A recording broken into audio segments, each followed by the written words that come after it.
امام زمانہ بلا 10 سالوات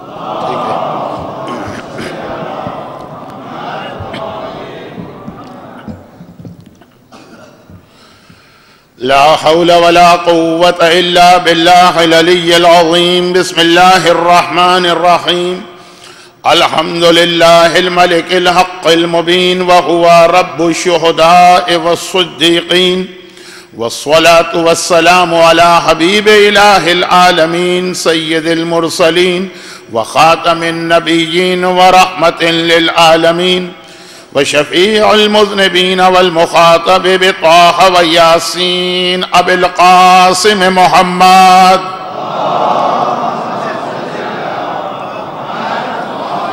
وآله الطيبين الطاهرين المعصومين المظلومين المنتجبين الميامين، سيما على بقية الله في الأراضين وحجته على العالمين الإمام المنتظر والحجة الثاني عشر.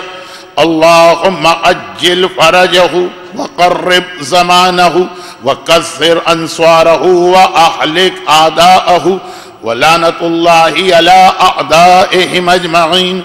أما بعد، فقد قال الله عز وجل في كتابه المبين وفرقانه المتين وقرآنه المجيد: بسم الله الرحمن الرحيم. الذين يتبعون الرسول النبي الأمي الذي يجدونه مكتوبا عندهم في التوراة والإنجيل يأمرهم بالمعروف وينهاهم عن المنكر ويحل لهم الطيبات ويحرم عليهم الخبائث ويضع عنهم إصرهم والأغلال التي كانوا عليهم. صلوات.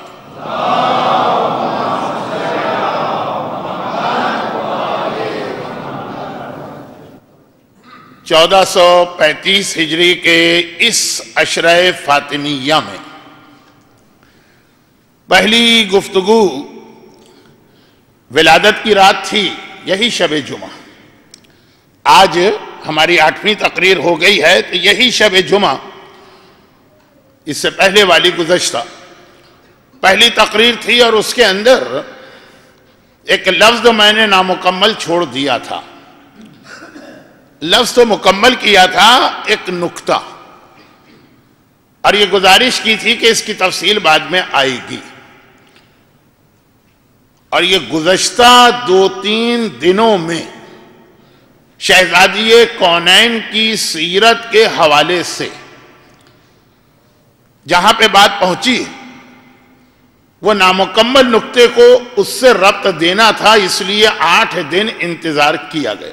بہت مختصر سی بات ہے، لمبی بات نہیں، لیکن چونکہ شہزادی کونین کی سیرت وہ یہ 2 دن سے ہی ہمارا بیان شروع ہوا ہے، اس لیے اتنی تاخیر کرنا پڑی. اب اس سے پہلے کہ میں آج کے عنوان کو سورہ اعراف کی اس آیت کی روشنی میں واضح کروں، ایک مختصر سے گزارش شروع تقریر میں، ہو سکتا ہے کہ آخر میں بھی اس کو دہرانا پڑے. اور وہ یہ ہے کہ عام طور پر شب جمعہ دعا کے حوالے سے ہمارا عنوان بنتا ہے، پوری مجلس نہیں، لیکن بہت اہم مسائل، مصائب، پریشانیاں جو اس وقت اور اس علاقے میں چل رہے ہیں. اب میں اگر 40 سال سے مجلسیں پڑھ رہا ہوں تو 40 سال پہلے کے مسئلے کچھ اور تھے، آج کے مسئلے کچھ اور ہیں. 40 سال پہلے جب میں کراچی میں طارق روڈ پر جاتا تھا، جو کراچی والے نہیں ہیں وہ شاید نہیں سمجھیں گے، تو سگنل پر فقیر آ کے دعا دیتا تھا کہ اللہ تمہیں حج نصیب کرے. انگلیوں پہ گنے جاتے تھے حج کرنے والے، اور آج اسی سگنل پہ فقیر آ کے کہتا ہے کہ اللہ تمہیں گرین کارڈ دلوائے. اب یہ 40 سال میں بہت ہلکے پھلکے جملے کے ذریعے میں اپنے اس جملے کو واضح کر رہا ہوں کہ زمانے کے اعتبار سے بھی مسئلے بدلتے ہیں، کہ کسی وقت کوئی مسئلہ بہت اہم ہوتا ہے، بعد میں کوئی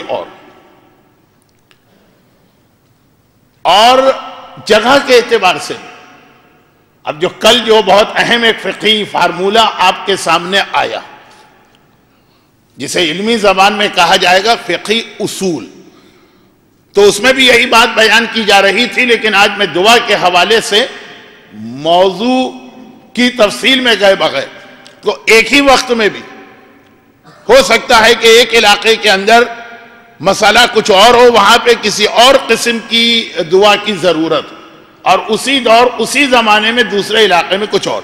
تو شب جمعہ عموماً کہاں پہ میں مجلس پڑھ رہا ہوں، کن حالات میں وہاں کے مومنین ہیں، 2 4 5 منٹ دعا کے حوالے سے بات ہوتی، لیکن آج ایسا نہیں، اس لیے کہ آنے والی کل کی رات شہزادی کونین کی شہادت کی رات ہے، تو زیادہ مناسب یہ ہے کہ یہ دعا کا مسئلہ آج کے بدلے کل زیر بحث آئے۔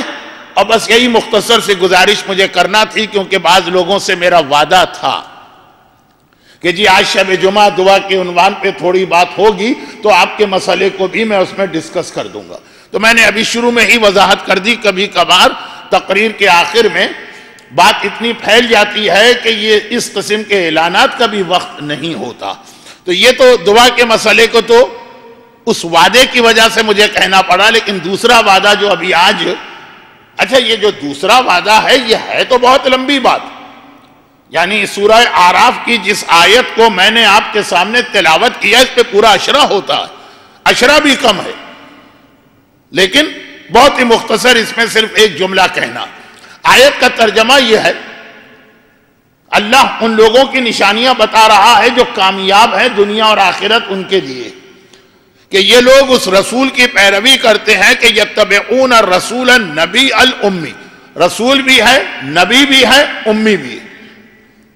اب ایک ایک لفظ وضاحت طلب بن جاتا ہے جب اس آیت پر اشرے کی تلاوت کی، اس آیت پہ اشرہ پڑھا جائے، تو یہ تو میرا عنوان نہیں ہے۔ الذی یجدونہ مکتوبا عندہم فی التوراۃ والانجیل، اور تمام تاریخ مسلمانوں اور غیر مسلموں کی متفق ہیں کہ آیت کے اس ٹکڑے کو کسی نے اس وقت چیلنج نہیں کیا۔ کیا ٹکڑا؟ کہ یہ رسول و نبی اور امی جس کے بارے میں یہ انجیل اور تورات میں لکھا ہوا پا رہے ہیں، یجدونہ یہ پاتے ہیں، مکتوباً کتابت میں لکھا ہوا، عندہم ان کے پاس فی التوراۃ والانجیل، وہ نہیں ہے کہ جو تورات کا اصلی نسخہ ہے یا جو اصل انجیل ہے وہ نہیں، جو تمہارے پاس ہے اس میں بھی لکھا ہوا۔ اور ایک بھی تورات یا انجیل کے ماننے والے نے چیلنج نہیں کیا کہ آپ کا قرآن یہ کہتا ہے، دکھائیے کہاں لکھا ہوا۔ پیغمبر کی آمد کی خبر جو تورات اور انجیل میں اس وقت بھی تھی جب اس تورات اور انجیل کو بہت بدلا گیا، لیکن یہ تو پھر میں آیت کی تفصیل میں جا رہا ہوں جس میں کوئی حرج نہیں ہے، لیکن اب فی الحال کا موضوع اتنا بڑا ہے۔ الذی یجدونہ مکتوبا عندہم فی التوراۃ والانجیل، اس رسول کا سب سے پہلا فریضہ جو قرآن بتا رہا، ابھی تک تو خالی تعارف ہوا کہ رسول ہے، نبی ہے، امی ہے، اس کا تذکرہ تورات میں ہے، انجیل میں ہے، لیکن یہ آیا کیوں؟ یأمرہم بالمعروف وینہاہم عن المنکر، یہ نیکیوں کا حکم دیتا ہے، برائیوں سے روکتا ہے، 2 باتیں۔ اس کے بعد جو 2 جملے، یہ پوری شریعت اسلامیہ کا خلاصہ ہے اور بہترین ایک فارمولہ۔ یحل لہم الطیبات، جتنی طیب و پاک چیزیں وہ سب کو حلال کرتا ہے، یحرم علیہم الخبائث، جتنی خبیث چیزیں ہیں ان سب کو یہ حرام کرتا۔ پوری شریعت کا خلاصہ بن گیا کہ جو چیز اسلام میں حرام ہے، دیکھنے میں کتنی ہی اچھی لگے، پرکشش لگے، ذائقہ دار لگے، دل کو مزہ آ رہا ہو، کھانے کی چیز ہے تو زبان کو چٹخارا محسوس ہو، دیکھنے کی چیز ہے تو آنکھوں کو لذت محسوس ہو، سوچنے کی چیز ہے تو دماغ ایک مزے کے عالم میں ہو، لیکن اگر اسلام میں حرام ہے تو وہ خبیث ہے، خبیث ہے اور خبیث ہے۔ یہ قرآنی لفظ ہے، صرف خبیث چیزوں کو اس نے حرام کیا۔ وَيُحِلُّ لَهُمُ الطَّيِّبَاتُ، جو چیزیں اس نے حلال کی وہ ساری کی ساری پاک اور پاکیزہ۔ اب اگر ہم ازدواجی مسئلے ہی کے حوالے سے بات کریں تو جو عورت ہم کو دیکھنے میں بہت اچھی لگتی ہے لیکن ہم پر حرام کی گئی ہے تو وہ خبیث، اور جو عورت دیکھنے میں ہمیں بہت ہی معمولی یا حقیر لگتی ہے لیکن اگر ہمارے لیے حلال کی گئی ہے تو وہ طیب۔ اور یہ تو جیسا میں نے کہا ایک ایک لفظ بہت وضاحت طلب ہے۔ بعض اوقات لوگ یہ بات کہتے بھی ہیں کہ مولانا یہ جو غیر مسلموں کو کافر قرار دیا گیا ہے تو دنیا میں ایسے بھی غیر مسلم ہیں کہ جو مغربی دنیا جو اتنے صاف ستھرے ہر قسم کے جراثیم، وائرس، بیکٹیریا، پتہ نہیں کون کون سے لفظ ان سب سے محفوظ ہے، وہ تو ہے نجس، اور یہ گندا سندا میلا کچیلا ہر وقت گندگیوں میں رہنے والا یہ مسلمان ہے، اس لیے یہ پاک ہے۔ یہ تمہاری آنکھوں کا قصور ہے۔ جس کو رسول نے اگر حلال قرار دیا کہ اس نے اگر کوئی کھانا پکایا حلال ہے تو یقیناً یہ طیب ہے، جس کو حرام قرار دیا چاہے دیکھنے میں کتنا ہی ہائیجینک اصولوں کا خیال کیا گیا ہے لیکن وہ خبیث ہے۔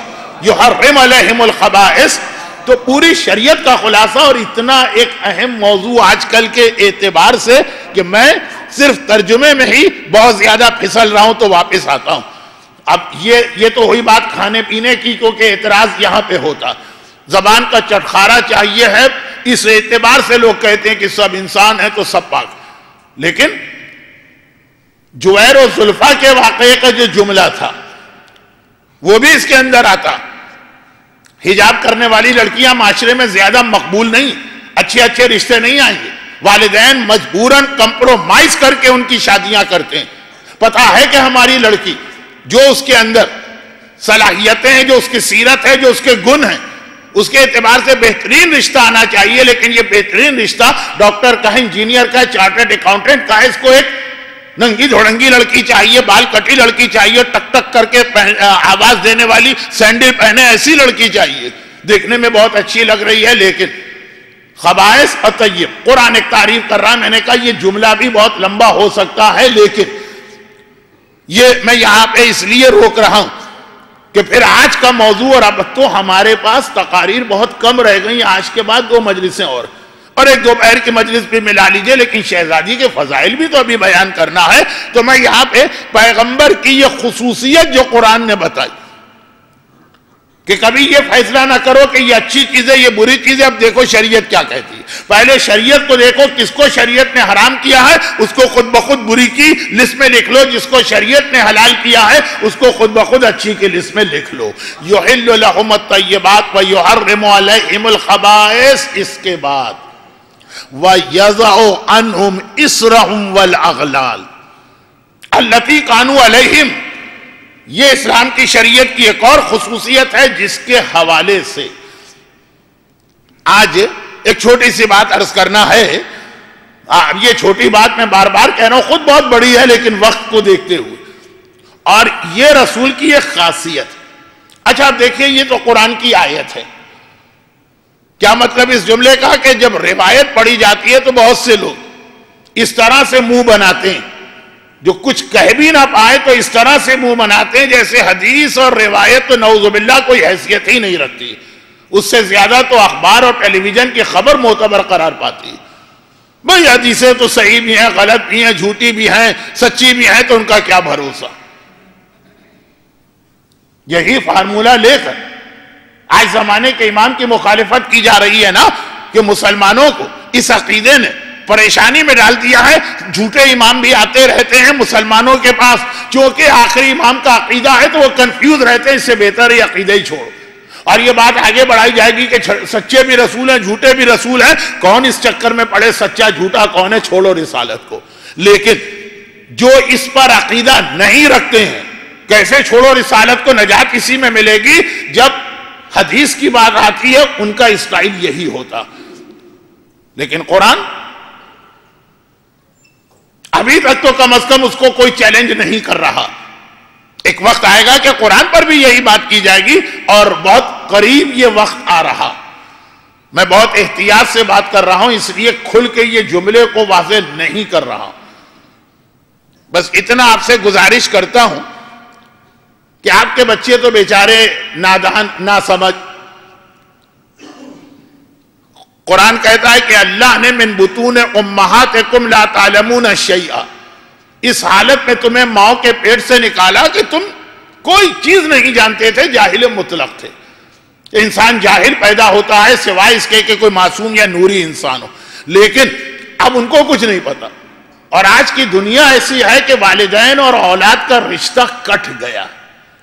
والدین اتنے مصروف ہیں کہ ان کے پاس وہ وقت نہیں ہے. اولاد کے لیے ایسی ٹیکنالوجی بنا دی گئی ہے کہ اس کو ضرورت ہی نہیں ہے کسی اور سے بات کرنے کی. اسمارٹ فون اس کے ہاتھ میں ہے، آئی پیڈ اس کے ہاتھ میں ہے، کمپیوٹر اس کے سامنے رکھا، تو اس میں یہ بات بیان کرنا بہت ضروری ہے.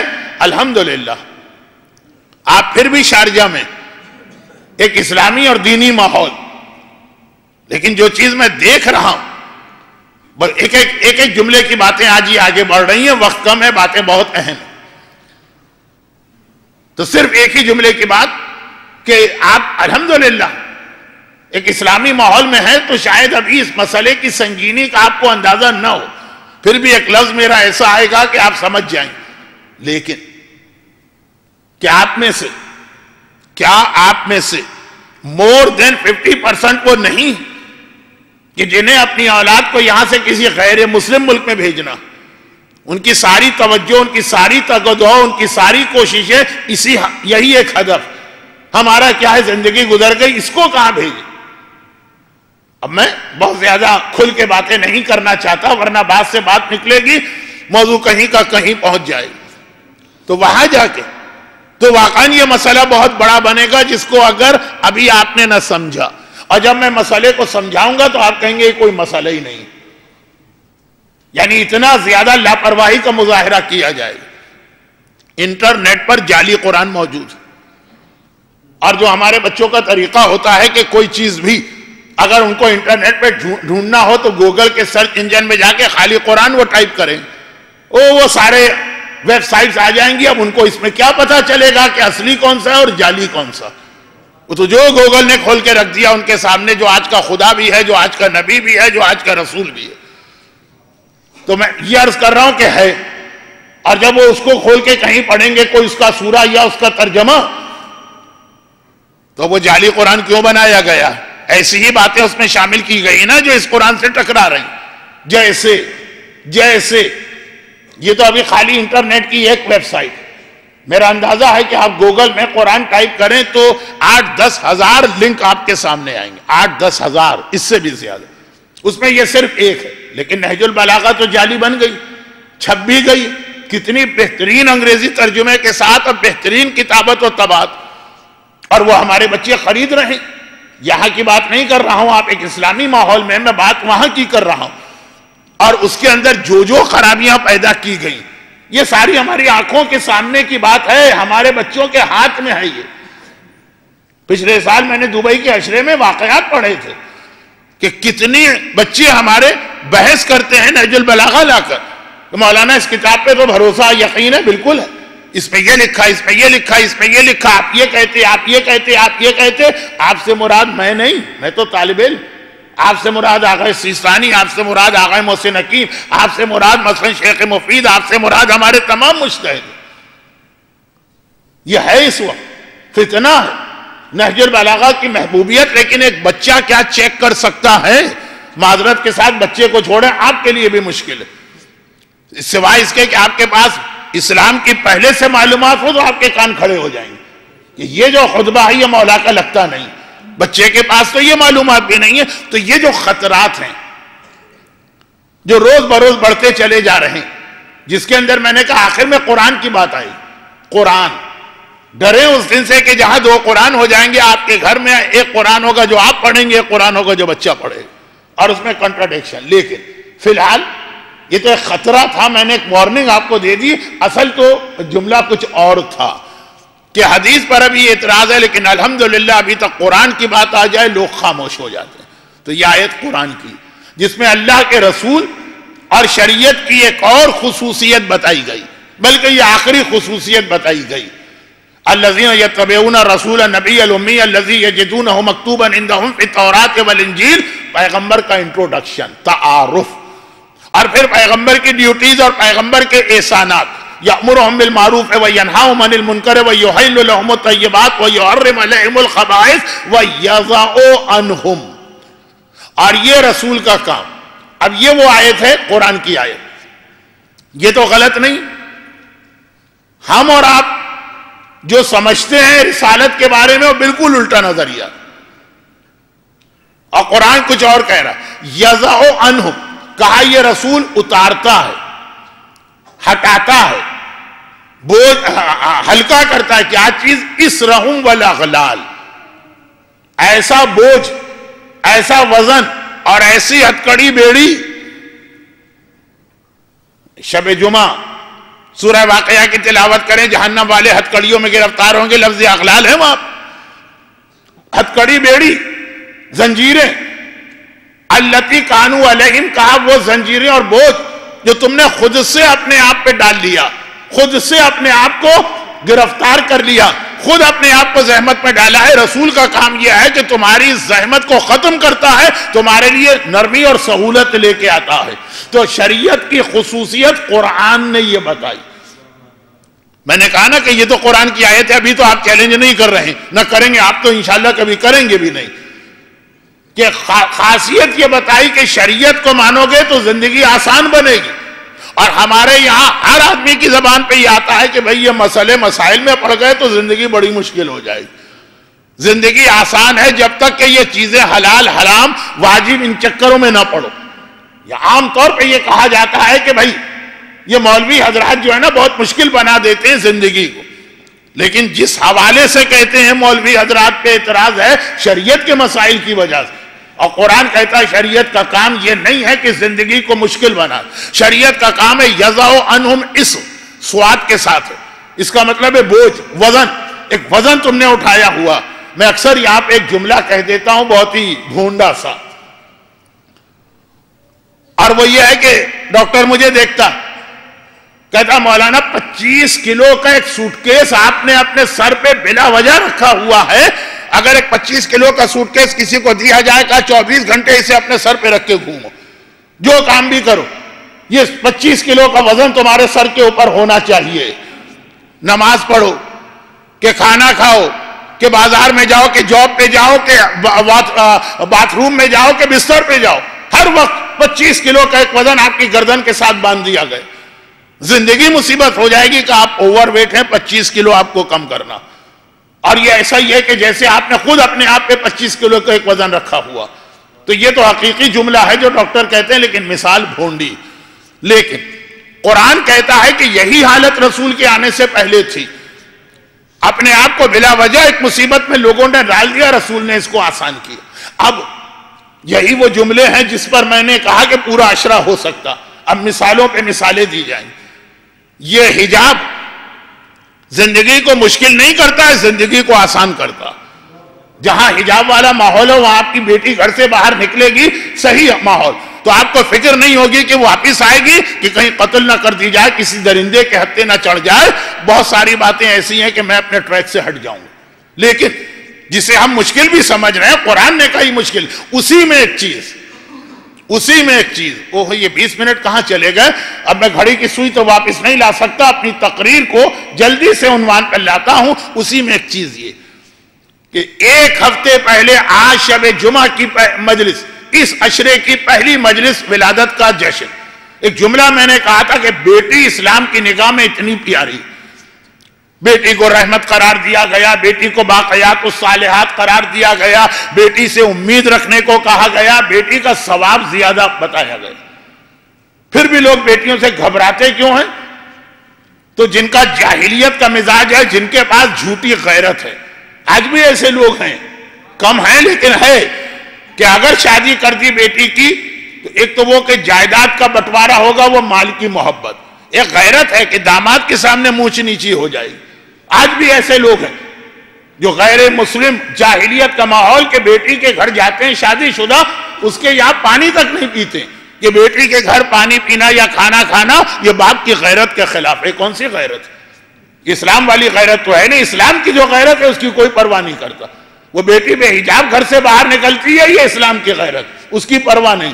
لیکن ہیں ایسے لوگ, شاید آپ کو تعجب ہو لیکن میرے اپنے جاننے والوں میں ہیں, تو خیر یہ موضوع اپنی جگہ بہت لمبا ہوتا جائے گا.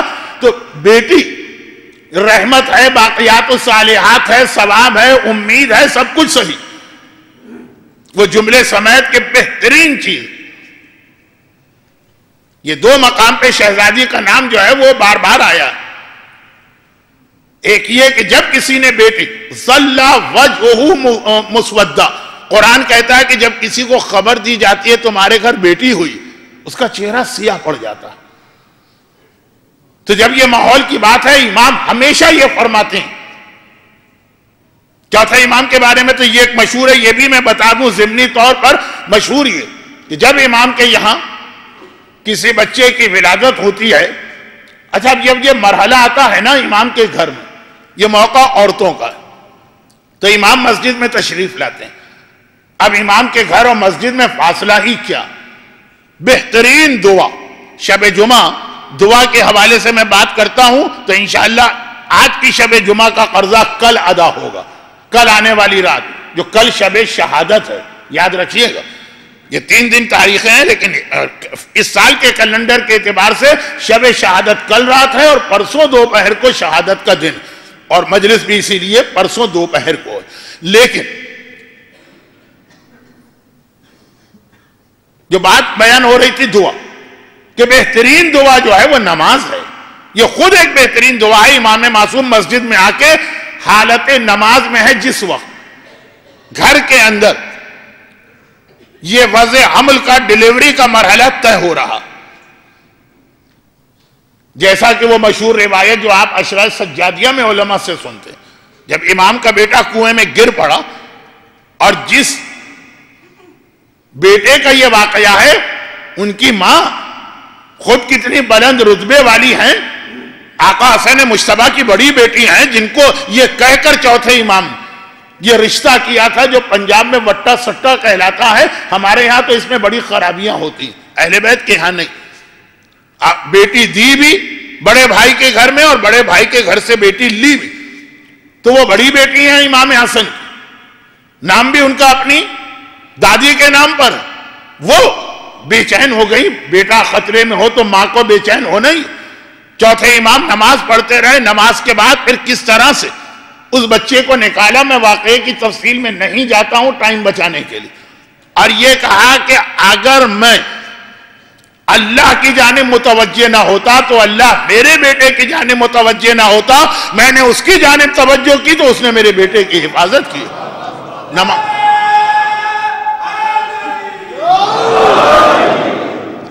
تھوڑا سا آپ حضرات ذرا دائیں بائیں آ جائیے، اگرچہ اب مجلس ختم ہونے والی ہے، امکان تو نہیں ہے کوئی اور آئے، لیکن ذرا دروازے کے قریب مجمع زیادہ، میں پیچھے والوں سے کہہ رہا ہوں آگے والوں سے نہیں، کہ ذرا سا دروازے کے قریب کی جگہ خالی چھوڑ دیں. اب نماز خود ایک بہترین دعا، لیکن اگر کہا جائے کہ آپ کا فلاں مسئلہ حل نہیں ہوتا نماز پڑھیے، یہ بہترین دعا ہے. لوگ اسی طرح سے منہ بناتے ہیں جس طرح اس راوی نے منہ بنا کے اپنے مسئلے کو دوبارہ پیدا کر لیا. راوی پیرالائز ہو گیا، اس کے ہاتھ پہ فالج گر گیا، وہ شل ہو گیا. اس زمانے کے میڈیکل سائنس میں اس کا کوئی علاج بھی نہیں تھا. علاج تو شاید آج بھی بہت کم ہے، فیزیو وغیرہ ہوتا ہے، اس وقت تو یہ بھی نہ تھا. ہر طرف سے تھک کے امام کے پاس آیا کہ مولا ساری زندگی میری بیکار اپاہج ہوں، میرا ہاتھ کام نہیں کر رہا. امام نے ہاتھ قریب کیا، کچھ پڑھ کے پھونکا، ایک لمحے میں ہاتھ ٹھیک ہو گیا. خوشی سے اچھلتا ہوا گیا اس کی زندگی. اب میں باقی باتیں نہیں کرتا ورنہ جملے تو بہت سارے ہیں لیکن ٹائم ویسٹ ہوگا. اب جب گیا وہ اپنے گھر والوں اور دوستوں کے پاس سب حیران ہو گئے، لیکن جب اس نے بتایا کہ علاج کیسے ہوا تو یہ جو کہا کہ امام نے کچھ پڑھ کے پھونکا، اس کا مطلب یہ ہے کہ یہ معجزے سے یہ علاج نہیں ہوا، کوئی دعا امام نے پڑھی. معجزہ جو بس آنکھ کا اشارہ ہوتا ہے، یہ تو امام نے پڑھ کے پھونکا. کیا امام سے پوچھا تم نے کہ دعا کیا تھی؟ بھئی آئندہ ہمارے تمہارے کام آئے گی، ہر وقت تو ہر جگہ تو امام نہیں ملیں گے، تو یہ پوچھا کیوں نہیں؟ کہا ہاں یہ تو میں بھول گیا، اتنا خوش ہوا میں اس وقت. کہا اب جا کے پوچھ لو. آیا مولا یہ آپ نے میرے ہاتھ پہ کیا پڑھا تھا کہ ناممکن کام ممکن ہو گیا؟ امام نے کہا میں نے سورہ حمد کی تلاوت کی تھی، کیونکہ الحمد ہر بیماری کا علاج ہے، حتی موت کا بھی یہ علاج ہے. مردہ بھی اگر زندہ ہو جائے تو تعجب نہ کرنا اس نے سنا. ذرا سا منہ بنائے مولا یہ الحمد یہ جو صبح شام دوپہر ہر وقت ہم عادت کے تحت پڑھتے ہیں یہ اس میں یہ طاقت ہے. ابھی امام سے کہہ رہا ہے کہ دوبارہ اس کے ہاتھ پہ فالج آ گئے. کہا مولا یہ کیا ہوا؟ کہا کہ یہ وہ طاقتور دعا جو اس کے بارے میں شک کرتا ہے تو اس کا مسئلہ واپس آتا ہے اور پھر اس کا کوئی علاج نہیں ہوتا ہے. تو یہ تو الحمد کے بارے میں آپ اکثر سنتے ہیں. اسی لیے آہستہ آہستہ ماحول بدل رہا. یعنی پہلے الحمد خالی مرحوم کے لیے پڑھا جاتا تھا, اب شفائے مرض کے لیے بھی پڑھا جاتا. لیکن یہی چیز نماز کے بارے میں ہمیں تو پتہ ہی نہیں کہ کتنی قیمتی شے اللہ نے ہم کو عطا کی ہے, کتنا بڑا تحفہ اللہ نے ہم کو دیا, ہمارے کتنے مسائل کا حل ہمارے گھر میں رکھا ہوا ہے, کتنا بڑا معجزہ ہمارے پاس ہے نماز کی شکل میں, اور کتنی بڑی سیڑھی ہمارے پاس ہے جو ہمیں اللہ سے ایک لمحے میں قریب کر دیتی ہے. نماز معرفت نماز نہیں ہے, ورنہ ہر مسئلے کی سب سے بڑی دعا نماز. وہ جو ایک محاورہ ہے نا, وہ محاورہ اگرچہ ذرا برائی کے معنوں میں ہے لیکن وہ حقیقت بھی ہے. یہ ملا کی دوڑ مسجد تک, یہ ان کے بارے میں ہے جنہیں دنیا کی کوئی خبر نہیں ہوتی, لیکن حقیقت یہ ہے کہ مومن کی دوڑ ہمیشہ مصلی تک ہوتی ہے. جہاں کوئی مسئلہ پیش آیا سب سے پہلے تو اس نے اللہ کو کھٹکھٹایا. جو بہت ہی بچوں والے انداز میں ایک جملہ 40 سال پہلے میں نے کہا, پھر کہنا ہی بند کر دیا کیونکہ ممبر سے بہت زیادہ یہ پڑھا جانے لگا. آج باتوں میں ذکر نکل آیا تو وہ جملہ صرف 1 منٹ کا جملہ کہ بھائی کوئی بھی مسئلہ پیش آئے, آدمی سب سے بچہ کوئی تکلیف کوئی پریشانی سیدھا ماں کی طرف دوڑ کے جاتا ہے. مومن کے لیے کوئی بھی مسئلہ پیش آئے گا وہ ڈائریکٹ سب سے پہلا کام کرے گا, ٹیلی فون اٹھا کے 24434 اللہ کو رنگ کرے گا, خدا بندہ یہ مسئلہ پیش آ گیا تو میرے مسئلے کو حل کر دے. اور یہ جو پھر وضاحت ہے کہ 24434 یہ تو نماز ہے, یعنی 2 رکعت فجر کی, 4 رکعت ظہر کی, 4 رکعت ظہر کی, 3 رکعت مغرب کی, 4 رکعت عشاء کی.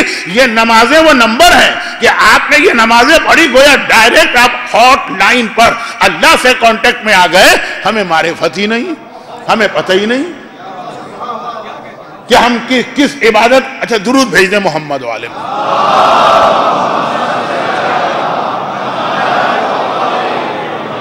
شہزادی کونین جو کہ کل اس کا آدھا جملہ آ گیا تھا, تو آدھا جملہ بھی مکمل ہو کے اب اسی موضوع کو میں آگے بڑھا رہا, اور کل بھی ایک وعدہ تھا وہ بھی تھوڑا سا اس میں پورا ہو رہا. شہزادی کونین اس زمانے میں جب مولا یمن گئے ہوئے تھے, یہ جملہ کل آدھا آیا تھا, گھر میں تنہا تھی, اور اگرچہ شریعت کے بہت سارے ایسے مسائل جو ہمارے ہاں شوہر اور بیوی کے درمیان ذمہ داریاں ہیں وہ اس اہل بیت کے گھر میں اس انداز سے تو نہیں تھی, لیکن ظاہری نظام میں وہ ساری پابندیاں برداشت کی جاتی ہیں. اب بات سے بات نکل رہی ہے, میں کیا کروں, میرا ذہن ادھر ادھر جا رہا ہے یہ دیکھ کر کہ آدھے لوگ وہ ہیں جو آج ہی کی مجلس میں آئے ہیں شب جمعہ کی وجہ سے, اور آدھے لوگ وہ ہیں جو 7 دن سے میری باتیں سن رہے ہیں, تو بہت سی پرانی باتوں کا ربط آج ملتا جا رہا. کل ایک بات آئی تھی کہ کہو میاں گڈے گڑیا قبول, اور کہا ہاں تو ہاں کا مطلب کیا. اس میں ایک لفظ آیا تھا کہ عورت نے جب یہ کہا قبول تو اس کا مطلب اس نے یہ اقرار کیا کہ میں گھر سے باہر نہیں نکلوں. لیکن اس میں اسلام میں راستہ ہے. اب ساری چیز ایک عشرے کی مجلس میں نہیں آ سکتی. ایک طریقہ ہے کہ اگر نکاح کے وقت لڑکی کی جانب سے یہ شرط آ جائے, کچھ شرائط لڑکا رکھوا سکتا ہے, کچھ شرائط لڑکی رکھوا سکتی ہے, جس میں یہ شرط رکھوائی جا سکتی ہے کہ ہاں میں گھر سے بھی باہر نکلوں گی, مثلا میں جاب کروں گی, میں نے ایک ڈگری لی ہے تو میں اپنے پروفیشن ڈاکٹر ہوں اس کو نہیں چھوڑوں گی, یا میں اپنے والدین کے گھر جاؤں گی, یا ہر سال 40 کی زیارت کے لیے جاؤں گی, اس کے لیے میرا شوہر نہیں روکے. یہ ساری شرائط معقول طریقے سے رکھوائی جا سکتی ہیں, جیسا کہ بعض علماء کا یہ نظریہ. کون سا نظریہ؟ جو پچھلی شب جمعہ کی تقریر, کہ جس وقت مولا نے اپنی بیٹی کی شادی عبداللہ ابن جعفر طیار سے کی, جو واقعہ بہت تفصیل سے آ چکا, تو نکاح میں یہ شرط رکھوائی کہ جب کبھی میرا بیٹا حسین کربلا کی طرف جائے گا یا کوفے کی جانب تو عبداللہ کو اختیار نہیں ہے اپنی بیوی پر یہ مسئلہ شرعی. اب وہ الفاظ میں نہیں بتا رہا کیونکہ بات لمبی ہو جائے گی. دو نظریے ہیں. ایک تو یہ ہے کہ ایسی شرط نہیں تھی، چنانچہ جب عبداللہ جناب زینب کے پاس راہ کوفہ میں آئے تو شہزادی گھبرا گئی، مجھے واپس تو نہیں لینے آ رہے ہیں، جانا پڑے گا. لیکن اچھے خاصے 50% علماء کا نظریہ ہے کہ یہ بات ہی نہیں، مولا نے نکاح کے وقت ہی یہ شرط رکھوائی تھی اور عبداللہ نے اسے قبول کیا. بلکہ بعض علماء تو اس سے زیادہ بھی کہتے ہیں، وہ اگرچہ یہ علماء تعداد میں کم ہے لیکن بعض علماء اس سے زیادہ بھی کہتے ہیں کہ خالی یہ شرط نہیں رکھوائی تھی، یہ شرط رکھوائی تھی کہ میری بیٹی زینب جب اپنے بھائی حسین کے گھر جائے گی تو اسے روکا نہیں جائے گی.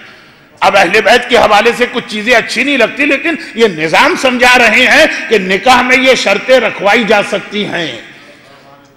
اور پھر وہ جو کل کی بات تھی اس کے اندر پھر عورت کو سہولت مل جائے گی. یہ الگ بات ہے کہ جس نقطے کو میں سمجھا رہا تھا اور ابھی نامکمل ہے کہ آج کی دنیا میں بیٹی والے عام طور پہ اتنے مجبور ہوتے ہیں کہ وہ کوئی شرط رکھوانے کی پوزیشن میں ہی نہیں ہوتے. اتنی مشکل سے ایک رشتہ آیا، وہ ایک الگ مسئلہ ہے. یہی تو میرا عنوان ہے کہ اپنے آپ کو زحمت میں تم نے ڈالا، اسلام نے تو راستے بھی بتائے ہیں. خیر تو واپس آتا ہوں کہ یہ جو ایک مسئلہ ہے یہ ہمیں اور آپ کو سمجھانے کے لیے، ورنہ نہ عبداللہ کبھی شہزادی زینب کے اس عمل پہ اعتراض کریں نعوذ باللہ، اور نہ ہی شریعت کا یہ مسئلہ ایسا ہو کہ جو شہزادی کے علم میں نہ ہو. تو شہزادی زینب کا تو اس لیے ذکر آیا کہ ان کی شادی کا تذکرہ پچھلے جمعے کی مجلس میں ہوا تھا. لیکن شہزادی یہ کون ہے؟ شوہر باہر یمن گیا ہوا، شہزادی گھر میں اکیلی، اور سوائے بہت ہی اہم مسائل کے گھر سے باہر نہیں نکلتی. اور یہ جملہ اپنی جگہ ہے کہ یہ مسئلہ شرعی شہزادی کے لیے نہیں تھا. جیسے ایک مرد کو اختیار ہے ایک بیوی کے ہوتے ہوئے دوسرا نکاح کرنے کا اگر عدالت سے کام، مگر جب تک کہ خدیجہ طاہرہ تھی رسول خدا نے کوئی اور نکاح نہ کیا، جب تک کہ فاطمہ زہرا تھی رسول خدا نے میرے مولا نے کوئی اور نکاح نہیں کیا. تو کچھ مسئلے شریعت کے مخصوص ہیں اہل بیت اطہار کے لیے شہزادی گھر میں. اور اسی دوران یہ واقعات پیش آئے کہ اللہ کے رسول 3 دن کے لیے مسجد نبوی میں نظر ہی نہیں آ رہے. 3 دن ایسے گزرے اور مولا ہے نہیں. اور اب اصحاب رسول ڈھونڈ ڈھونڈ کے پریشان ہو گئے. بہت مشہور واقعہ ہے ان معنوں میں کہ میں اس کو بہت پڑھتا ہوں. پریشان ہو گئے، پورا مدینہ دیکھ ڈالا، مدینہ میں تو کہیں رسول نہیں. تیسرے دن کے اختتام پر یا چوتھے دن کے آغاز میں ایک چرواہا گھبرایا مسجد میں داخل ہوا، اور وہی باب الرحمت سے آیا ہوگا جو رسول نے ایمرجنسی کا دروازہ بنایا. کہا کہ اللہ کے رسول کے پاس لے جاؤ، ایک مسئلہ پوچھنا. کہا رسول کہاں ہیں؟ ہم تو خود ان کو ڈھونڈ رہے ہیں، تمہیں کیسے لے جائیں؟ کیا مسئلہ ہے تمہارا؟ کہا کہ جبل صلا پہ سالوں سے، صدیاں تو نہیں سالوں سے میں اور میرا گھرانہ اپنی بکریاں چرانے کے لیے لے جاتے ہیں. یہ ہمارے خاندان کی ایک طرح سے جاگیر ہے، اگرچہ پہاڑ کسی کی جاگیر نہیں ہوتے، لیکن صدیوں سے چل رہا، سالوں سے. 3 دن ایسے ہو گئے ہیں کہ میری بکریاں جب اس پہاڑ پہ جا کے شام کو آتی تو ان کے تھنوں میں دودھ کی مقدار بہت زیادہ ہوتی، 10 گنا 20 گنا زیادہ. اور میں گھبرایا ہوا ہوں، پریشان ہوں کہ آخر اس کی وجہ کیا. اصحاب رسول معرفت رکھنے والے مخلص ایک دم چونکے کہ یہ تو رسالت کی پہچان. اللہ کا رسول اگر کہیں سے گزرتا، سوکھا درخت ہو وہ سرسبز ہو جاتا ہے، بے پھل والا ہو پھل آ جاتے ہیں، بے پھول والا ہو پھول آ جاتے ہیں، جانور پر بیٹھے کمزور ہو تو طاقتور ہو جاتا ہے، دودھ خشک ہو چکا ہو تو اس کے دودھ کی مقدار بڑھ جاتی. یہ رسول کی ایک خاص پہچان ہے. جب خضر نبی کی پہچان پہ ان کا نام خضر بن گیا. جناب خضر کا معجزہ تھا، جہاں سے گزرتے تھے زمین میں سبزہ آ جاتا. نام کچھ اور ہے، بڑا مشکل سا نام. خضر عربی میں سبز گرین کو کہتے ہیں. تو یہ تو خضر کا بھی سردار ہے جو رسول کی یہ پہچان ہے. اور یہ پہچان کب سے ہے؟ اعلان رسالت کے بعد سے نہیں، یہ حلیمہ سعدیہ کی سواری پہ جس دن بیٹھے تھے، کیا عمر تھی؟ 5 سال، اس وقت سے ہی یہ پہچانے، اس سے بھی پہلے سے تو اصحاب رسول چونکے، بکریوں کے بدن میں دودھ کی مقدار اچانک بڑھ گئی. یہ تو رسول کا معجزہ ہے، اس کا مطلب ہے قریب میں کہیں نہ کہیں رسالت موجود ہے. یہ ایک جملے کو میں ذرا سا آخری مجلس کے مصائب کی تمہید بنا رہا ہوں. آخری مجلس اس سال کی اگر اس وقت تک زندہ رہا، اس کے مصائب کی. چنانچہ دعا کا ایک بہترین طریقہ یہ بھی ہے کہ بجائے دعا کرنے کے، آج کل بہت ہوتا ہے نا کہ لوگ پیسے چوری کرتے ہیں، ایک صاحب بینک کی ATM اٹھا کے چلے جاتے ہیں، وہ سارا کا سارا کیشی ایک ساتھ ہمارے پاس آ جائے، بجائے اس کے کہ ATM میں پیسے نکلوانے والوں کے پیچھے لگے رہیں. تو جو دعا کا بہترین طریقہ کہ معصوم کو ہی اپنے گھر میں بلا لو، وہ آئیں گے تو ساری برکتیں لے کے آئیں گے. جو معصوم کی یہ خاصیت ہے. عام مہمان کے بارے میں کہا گیا مہمان کی اہمیت کو سمجھو، وہ گھر میں آتا ہے برکتیں لے کے آتا ہے، گھر سے باہر جاتا ہے بلائیں دور کر کے جاتا ہے. تو معصوم ہی کو گھر میں بلا لو. اور معصوم کو گھر میں بلانے کا طریقہ آپ کو معلوم ہے، مزید یاد دہانی آخری مجلس میں ہوگی، یعنی پرسوں رات کی. ابھی تو بات پوری کہ یہ رسالت کی پہچان ہے. چنانچہ اصحاب رسول دوڑے جبل صلا. آج بھی آپ جائیں گے تو آپ تو جبل صلا کے نیچے کھڑے ہو کے مسجدوں کی زیارت کرتے ہیں، پہاڑ پر ایک ٹوٹی ہوئی مسجد نظر آتی ہے، اور جن کو واقعہ نہیں معلوم وہ حیران ہوتے ہیں کہ یہ آخر کیا، اور جنہیں واقعہ نہیں معلوم وہ ایک اور چیز میں حیران ہوتے ہیں. جبل صلا میں 6 مسجدیں، لیکن اس کا نام ہے 7 مساجد، 7 مسجدوں والی جگہ. تو گنتی میں تو 6، وہ 7ویں کہاں ہے؟ وہ 7ویں وہ ہے جو پہاڑ کے اوپر. پہاڑ سے مطلب وہ کیٹو یا نانگا پربت یا کوئی ہمالیہ یا ایوریسٹ نہیں ہے. آپ چڑھ بھی سکتے ہیں پہاڑ پر. آج بھی شہر مدینہ میں وہ ٹوٹی بھی مسجد جبل صلا، وہی میدان خندق جس کی زیارت کو جاتے ہیں، 6 مسجدوں کی زیارت کیا کرتے ہیں، 7ویں وہ مسجد نظر آتی ہے. تو یہ چرواہا یہاں سے آیا تھا. ایک بار اصحاب رسول دوڑ کے پہنچے اور دیکھا کہ واقعا میں ایک چھوٹا سا غار ہے، بہت ہی چھوٹا غار. اللہ کے رسول اس کے اندر سجدے کے عالم میں ہیں اور اتنا رو رہے ہیں کہ پیغمبر کے آنسوؤں سے اطراف کی ساری زمین بھیگ چکی ہے. یہ فضہ کی گواہی شہزادی کے حوالے سے بھی سن لیجیے.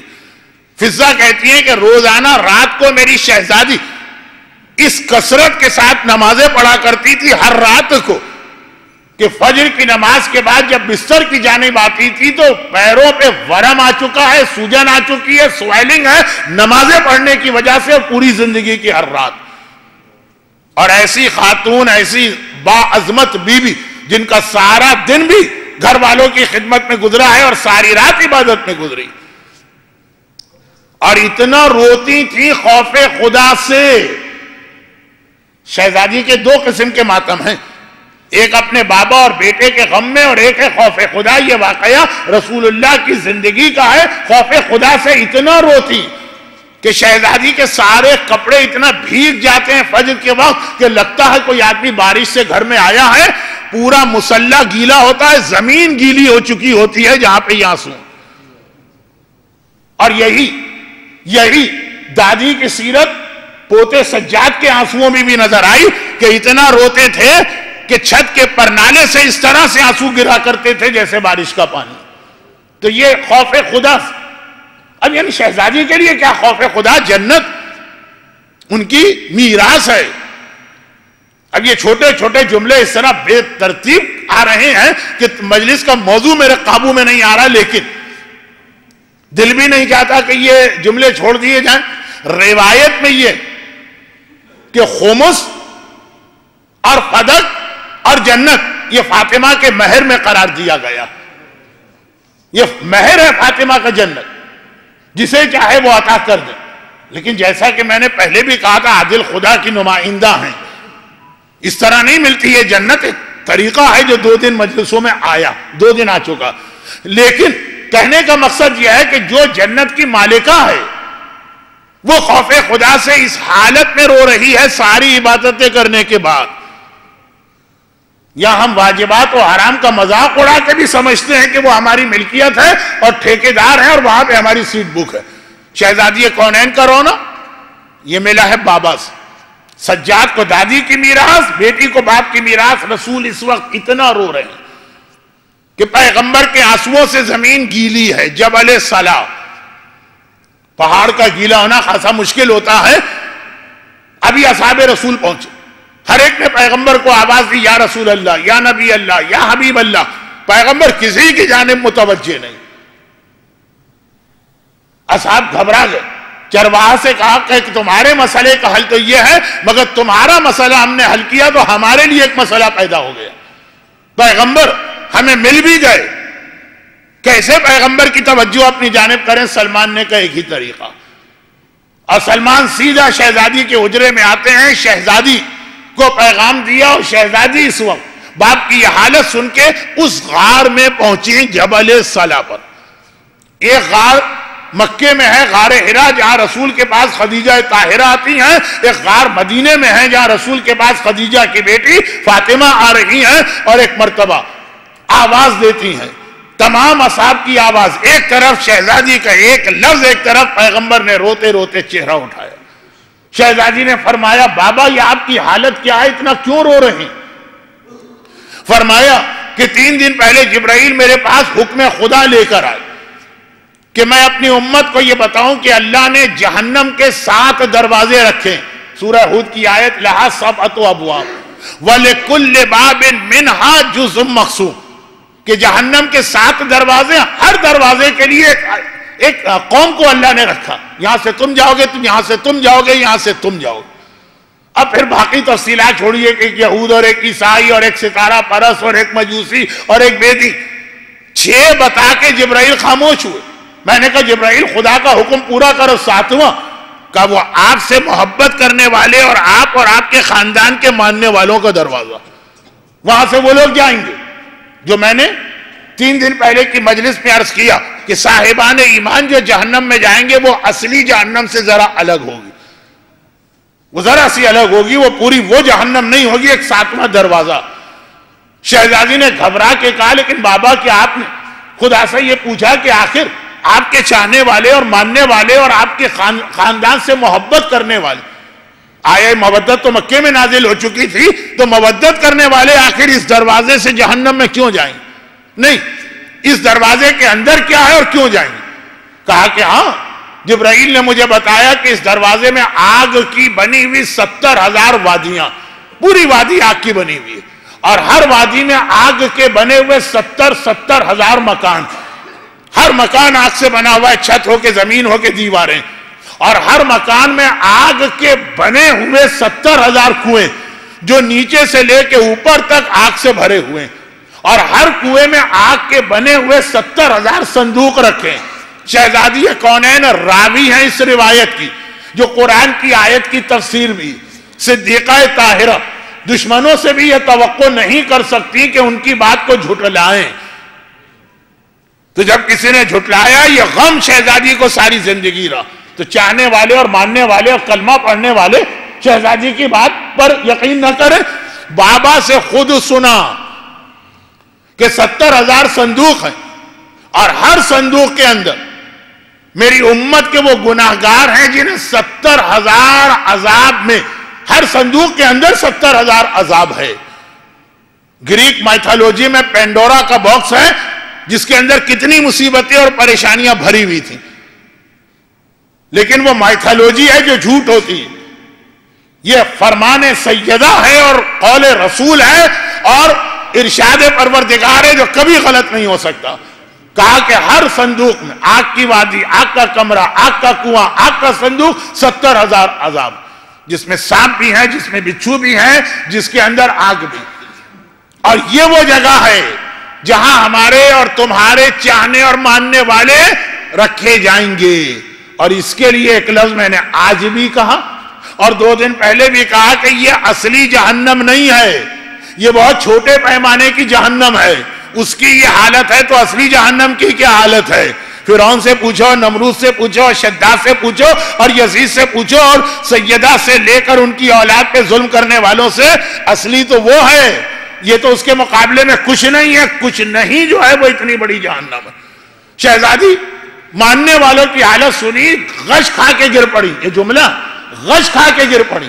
آئی تھی باپ کو سنبھالنے کے لیے, باپ کو سنبھالنا پڑا. شہزادی گھبرا کے کہا بابا ہم سے محبت کرنے والوں پہ یہ عذاب آنے والا ہے, وجہ کیا؟ کہا 2 گناہ. نمبر 1 شراب کا استعمال, اور نمبر 2 نمازوں کو نظر انداز کرنا اور اس کی اہمیت کو کم کرنا.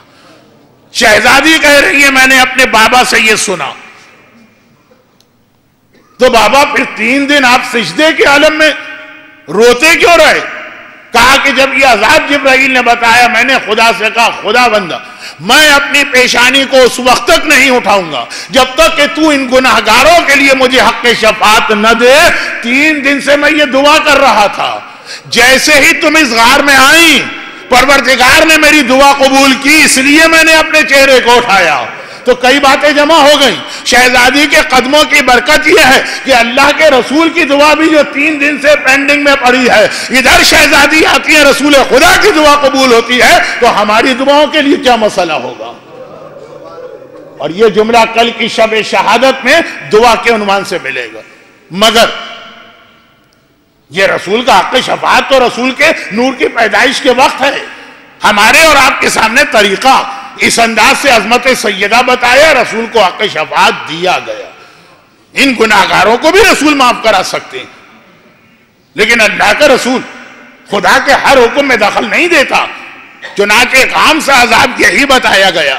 یہ کل کا ایک جملہ تھا کہ آج شب جمعہ تو تھوڑا عذاب قبر بھی آئے گا اور سیرت سیدہ کی روشنی میں آئے گا. میرے پاس اور بہت ساری روایتیں ہیں اور بہت سارے واقعات ہیں, لیکن میں نے چاہا کہ فاطمیہ کے حق میں رہوں. لیکن جس وجہ سے ہمیں عذاب مل رہا اس سے اللہ کا تو کوئی نقصان نہیں, ہم اپنا ہی نقصان کر رہے ہیں. نماز کی اہمیت نہ سمجھنا. حدیث قدسی میں اللہ اعلان کر چکا کہ اگر جن اور انس مل کے میری اطاعت کریں تو میرے رتبے میں جو کے دانے کے برابر اضافہ نہیں ہے. یہ ہماری نمازیں, یہ ہمارے سجدے, یہ ہمارے واجبات, اس سے اللہ کو کیا ملتا؟ اللہ کے رتبے میں اضافہ نہیں ہے. تمام جن و انس مل کے میری مخالفت کریں تو میرے رتبے میں جو کے دانے کے برابر کمی نہیں ہے. ایسا نہیں ہے کہ آج اگر ہم نے اپنی فجر کی نماز قضا کر دی تو ذرا سا اللہ کمزور پڑ گیا. فائدہ بھی ہمارا ہے, نقصان بھی ہمارا. اور باقی فائدے کو چھوڑے, سب سے بڑی دعا, حاجت قبول کرنے والا سب سے اہم عمل یہی نماز.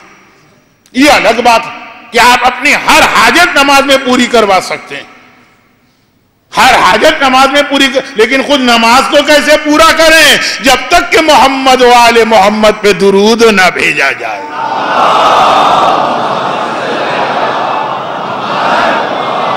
ساری نماز رکی رہتی ہے, کھڑی رہتی ہے, سلام پہ آپ جا ہی نہیں سکتے جب تک کہ آخری عمل یہ نہ ہو کہ ان پہ درود نہ بھیجا جائے. یہ عظمت ہے. مگر یہ بات بھی کل جو وعدے ہوتے ہیں, ایک آدھ دن کی تاخیر ہو جائے تو الگ بات ہے, لیکن حتی الامکان پورا کرتا ہوں. تو یہ سب سے بہترین دعا مسائل اور مصائب اور پریشانیاں دور کرنے کی. لیکن جو بات چل رہی تھی وہ یہ کہ یضع اسرہم والاغلال التی کانوا علیہا, بوجھ رسول ہلکا کرتا. تو یہ 2 جملے جو شہزادی کے حوالے سے اکثر روایتوں میں آئے کہ اس کا چہرہ کالا پڑ گیا جب اسے بیٹی کی خبر ملی. امام نے کہا بہترین تحفہ جو اللہ کے پاس. اب یہ اللہ قادر مطلق ہے, ہم نصیری تو نہیں ہیں, ہم غالی تو نہیں ہیں, ہم مقصر بھی نہیں ہیں, لیکن نصیری اور غالی تو نہیں, اللہ رب العالمین. مگر بات کو سمجھانے کے لیے کہا کہ جو اس کے قدرت میں سب سے بہترین تحفہ تھا. جب بھی کوئی مومن کسی کے پاس جائے تو حکم ہے کہ اس کو تحفہ دو, اور تحفہ دینے والا اپنی حیثیت کے مطابق دیتا ہے اور کبھی سامنے والے کی حیثیت کے مطابق. تحفے پہ میری ایک پوری مجلس ہے, 2 سال پہلے کے عشرے کی پہلی مجلس, لیکن باتیں بہت پھیل رہی ہیں, بہت مختصر. اب کائنات میں سب سے بہترین میزبان کون ہے؟ یہ شب معراج قاب قوسین اور ادنیٰ کی منزل پہ انتظار کر رہا ہے اپنے حبیب کا. اور کائنات کا بہترین مہمان اگر کسی کے گھر میں آئے تو وہ کون ہو سکتا ہے؟ وہ اللہ کا رسول ہو سکتا ہے. بہترین بہترین کی جانب جا رہا تو بہترین بہترین کی جانب گیا تو بہترین تحفہ لے کے آیا ہوگا، بیسٹ ٹو بیسٹ تو بیسٹ ملا ہوگا۔ امام نے فرمایا وہ کیا تحفہ ملا؟ وہ فاطمہ ملی نا، شب معراج کا تحفہ ہے فاطمہ۔ درود بھیجے محمد والے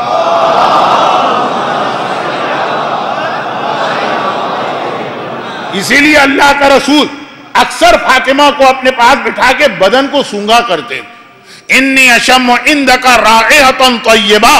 ہم پیغمبر کے لیے یہ کہتے ہیں، ہم نہیں کہتے ہیں، حدیث قصہ میں شہزادی نے کہا، اور خود پیغمبر کی حالت یہ ہے کہ فاطمہ کے بدن کو سونگتے جاتے ہیں اور کہتے جاتے ہیں کہ بہترین خوشبو ہے جو معراج کی رات پروردگار نے مجھے عطا کی۔ تو کہا بیٹی بہترین تحفہ۔ اور دوسری بات، یہ واقعات بہت، میں واقعات کو مختصر کر رہا ہوں اور بلکہ اکثر واقعات تو چھوڑ بھی رہا ہوں۔ دو چیزوں میں شہزادی کا ذکر بہت ہوا، یعنی دو عملی چیزیں، ورنہ شفاعت، ورنہ قبولیت دعا، اور دوسری چیز یہ کہ جب کسی نے اس وجہ سے شادی کا ارادہ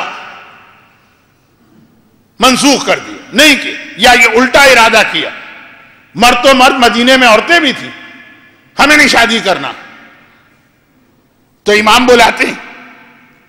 اب وسائل الشیعہ سے یہ روایت پڑھ رہا ہوں جو ہماری حدیث کی سب سے مشہور اور عوام کے اعتبار سے لفظ کی سب سے معتبر کتاب، اور بلایا کہ آخر تو شادی کیوں نہیں کر رہی؟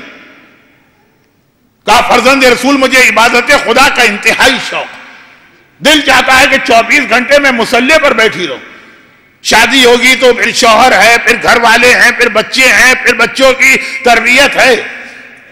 امام نے فرمایا یاد رکھ کہ اگر شادی نہ کرنے میں ذرا سی بھی کوئی خوبی ہوتی تو اللہ کا رسول اپنی بیٹی زہرا کی شادی نہ کرتا۔ یہ شادی خود ایک بہترین تحفہ ہے جو بہترین تحفے کو عطا کی گئی۔ اور پھر امام معصوم نے وہاں پہ وہ فضائل بتائے جو آپ نکاح کے خطبوں میں سنتے ہیں، لیکن اول تو وہ عربی زبان میں ہوتے ہیں تو آپ کی سمجھ میں بھی نہیں آتا، اور پاکستان کے اندر تو اب ماحول نکاح کا ایسا، پہلے تھا کہ ایک نکاح پڑھا جاتا تھا، مجمع سامنے بیٹھ کے سنتا، اب 4 آدمیوں کی ٹولی بنا دی جاتی ہے، سامنے تو خالی ویڈیو ریکارڈنگ والے اپنے کیمرے لے کے کھڑے ہوتے ہیں، مجمع کو پتہ بھی نہیں چلتا کب نکاح شروع ہوا کب ختم ہوا۔ جب سر پہ آ کے ٹن سے کوئی چھوارا ٹکراتا ہے تو پتہ چلتا ہے کہ ہو گیا ہوگا نکاح۔ خیر یہ خود نحوستیں ہیں، برکتیں اپنے ہاتھ سے ہم نے کھو دی، جو چیز ہے ہی نہیں معاشرے میں اس کو لانا مشکل ہے، جو آلریڈی چل رہی تھی، لیکن وقت مجلس کا بہت زیادہ میرے کنٹرول سے نکل گئے۔ تو امام نے فرمایا وہ سارے فضائل بتائے، لیکن خاص یہ جملہ کہہ کر کہ ذرا سی بھی اگر کوئی خرابی ہوتی تو اللہ کا رسول بہترین تحفہ پروردگار کے لیے شادی کے مسئلے میں اتنا پریشان نہ ہوتا اور شادی نہ کرتے۔ مگر ہمارے یہاں ایک مسئلہ یہ ہے، بیٹی اس لیے نہیں چاہیے کہ اتنا بوجھ ہم نے شادی کو بنا دیا۔ کل شہزادی کی شادی کے حوالے سے آخری جملہ آیا تھا نا، اسی سے ربط دینا تھا، ربط دیتے دیتے وقت ہی ختم ہو گئے۔ لیکن خیر پھر اعلان کر دوں کہ کیلنڈر کے اعتبار سے آنے والی کل کی رات شہادت کی رات ہے، اور پرسوں کا دن سیٹرڈے، ہفتہ، سبت، سنیچر وہ شہادت کا دن ہے۔ تو یہ شہزادی کی سیرت کا یہ پہلو آئے گا۔ لیکن گھبراتے لوگ اسی لیے، شادی بیٹی ہو گئی تو شادی ہو گئی تو شوہر کا ظلم، ساس کے مسائل، گھر کے اندر پرابلم، ایسے نالائق لوگ بھی ہیں کہ اپنے لیے دنیا کی ہر سہولت، بیوی کو اس کا ضروری نان و نفقہ بھی نہیں دیتے۔ یہ سارے پرابلم، یہ پرابلم کون لایا؟ یہ وہ بیڑیاں اور بوجھ ہیں جو ہم نے اپنے آپ پہ ڈالے۔ رسول تو اس کو اتارنے کے لیے اس دنیا میں آئے تھے، لیکن ہم نے خود اپنے آپ کو زحمت میں ڈال کے گویا ایک طرح سے پیغمبر کے مشن کا مذاق اڑایا کہ آپ تو کافروں کی بیڑیاں اور بوجھ اتارنے آئے تھے، کافر چھوڑیے، آپ کے چاہنے والے مومن اپنے اوپر بوجھ خود سے اٹھا کے رکھ رہے ہیں۔ اسلامی شادی کتنی آسان، کتنی ہلکی پھلکی۔ ہاں آخری جملہ، یعنی آخری جملے بس مصائب پہ آ رہا ہوں، کتنی آسان و ہلکی پھلکی۔ شہزادی کا جہیز دیکھ لیجئے، اور شادی کے حوالے سے باقی روایتیں جو آپ کو اچھی طرح یاد۔ ہاں مگر ایک بات یاد رکھیں اسلام خالی ان معنوں میں عبادتوں کا مذہب نہیں ہے کہ زندگی بڑی خشک ہو جائے. خوشی کے موقع پہ خوشی بھی مناؤ. واحد موقع ہے نا شادی کا جب گانے کی بھی اجازت دی گئی. البتہ بہت ساری شرائط ہیں, یہ مسئلہ اتنا سن کے نہ دوڑیے گا. جو عذاب کی روایتیں سن کے آپ کی حالت ہوتی ہے اس سے زیادہ اس میں ہونا چاہیے. عذاب کی روایت سن کے عقل میں نہیں آتا کس کتاب میں لکھا ہے, کس راوی نے یہ کہا, کتنے سارے اس کے راوی ہیں, اور یہ سارے سوال. اور اس قسم کے مسئلے کے گانے کی اجازت ہے وہاں کوئی نہیں پوچھتا, دوڑ پڑتے ہیں کہ بھئی مولانا نے کہا کہ اس کی اجازت. اس کی تفصیل ہے, لیکن یہ اجازت کیوں ہے؟ پتہ تو چلے کہ اس گھر میں شادی ہو رہی ہے کہ مرنے والے کے لیے چنوں پہ قل پڑھے جا رہے ہیں. کوئی فرق ہونا چاہیے. اسلام بہت زیادہ اچھا. یہاں پہ شادی کے حوالے سے ایک جملہ اور کہہ دوں اور بات ختم. 2 حرام ایسے ہیں جو شادی کے لیے حلال کر دیے گئے. حرام حلال ہو رہے ہیں. اس کا مطلب یہ ہے کہ اس شادی کی اہمیت کتنی. ایک اس لیے حلال کیا گیا کہ بہرحال خوشی کا موقع ہے تو خوشی نظر آئے, وہ بھی صرف گانا, اور وہ بھی عورتوں کے بیچ میں. عورتوں کو خوشی منانے کا زیادہ حق ہے مردوں سے. بیچاریاں حجاب کی وجہ سے اور گھر کے ماحول کی وجہ سے. ابھی تھوڑی بہت آپ کہیں گے کہ ٹی وی وغیرہ نے آسانی کر دی ہے, مگر ایک ہوتی ہے شیطان والی خوشی, ایک ہوتی ہے جو اللہ کی طرف سے ملے. ایک خوشی کی وجہ سے دوسری, شوہر اور بیوی, ساس اور بہو کے جھگڑے نہ ہونے پائے. الفتنۃ اشد من القتل. یہ فتنہ و فساد اسلام خالی حکم نہیں دیتا فتنہ نہ کرو, وہ چیزیں بھی ختم کرتا ہے جو فتنہ پیدا کرتی. حسد نہیں کرنا, حسد فتنہ پیدا کرتا. کسی کی نعمتوں کو دیکھ دیکھ کر اسے نقصان پہنچانے کا ارادہ نہ کرنا, یہ فتنہ پیدا کرتا. تہمتیں نہ لگانا, یہ فتنہ پیدا کرتا. غیبتیں نہ کرنا, اسلام فتنے کو پسند نہیں کرتا. شادیاں ہمارے ہاں فتنے لے کے آتی ہیں. جو لوگ کہتے ہیں, جو 2 دفعہ ایک محاورہ میں نے بہت جبرن اور قہرن پڑھا اور دل ہی نہیں چاہ رہا ہے, بھئی شادی کے چکروں میں کیوں پڑھو, جب باہر دودھ مل رہا ہے تو بھینس کیوں پالو. وہ ان سارے فتنوں کی وجہ سے. اس لیے اسلام نے ایک حرام کو حلال کر دیا, اس کی بھی تفصیلات پہلے معلوم کیجئے گا, اور وہ ہے غیبت. وہ ہے غیبت. غیبت بدترین گناہ, گناہان کبیرہ میں سے ایک. کہا لیکن اگر تم یہ دیکھو کہ کوئی آدمی غلط لڑکی سے اپنے بیٹے کی شادی کر رہا, وہ خرابی جو شادی کے بعد مسئلہ پیدا کرے, لڑکی کی ماں کیا تھی, اس کے خاندان میں کیا فی ہے, وہ ساری چیزوں سے کیا تعلق. اور کوئی لڑکی والے لا علمی کی وجہ سے ایسے گھرانے میں شادی کریں کہ بعد میں بیچارے پھنس جائیں گے. تو زیادہ پھنس جاتے ہیں کیونکہ طلاق بھی شوہر ہی دے سکتا.